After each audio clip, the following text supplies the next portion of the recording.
All right, what's happening, everybody out there in social media land? This is Ernest Ike coming at you from Shandoka Electric Motorcycles. I want to walk you through the startup sequence on a typical build from us.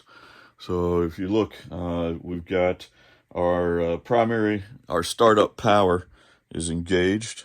So we've got a green light here. This indicator is letting us know that 12 volt power, or sometimes up to 14 volt power, is engaged. And we can flip that monitor off using the indicator switch, right? So we know that we've got low voltage. Next step in the startup sequence is your key. So we're going to take the key and go to step 2. Step 2 lets us know that, yes, indeed, we've got 79.2 volts sitting in the main battery pack. So that's halfway. That's our nominal charge on our battery pack. Full charge on this pack is 96.5 volts, although we're rarely going to be using that. We overbuilt the pack to make sure that it could handle all the thermal loads we're going to throw at it as we test this beastie motor. Stage 3, you'll get our indicator lights and the speedometer will come to life. At stage 3, we've now closed the internal contactor. So the battery pack is safely stowed completely inside this aluminum center box in its own aluminum enclosure. And completely hidden away from touch, we have contactors. So your low volt is turning on your high volt system. And that's what gives us this indicator power here.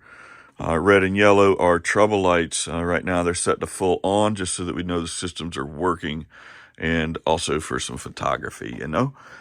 From here, we can, of course, get your turn signals.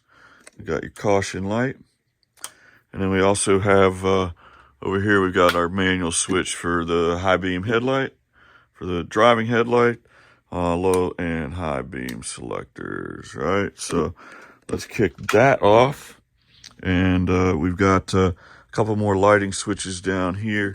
These are really nice. So we've got, we spec this one out with a amber headlight and a white headlight for driving also. So you don't have to be going through lots of battery voltage when you fire up the bike. So now I'm going to set this over here and give you a good view of the motorcycle.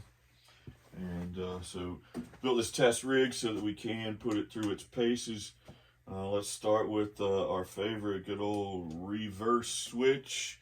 In case you're in a tight situation and you don't want to have to work too hard to get out, of course you can pop it into reverse. Then we've got low speed. This should be taking our bike up to about 20 miles an hour in low speed, 20 to 25. So this is perfect around the parking lot and neighborhood streets, like where you know you need to go really slow. We can pop up to middle gear. Middle gear is going to be good to about 45 or 50.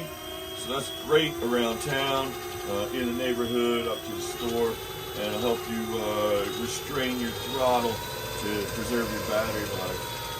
And of course, we can get all the way up into third speed. This should be taking us up to about 65 as sustained speed, and some pushes up around 70.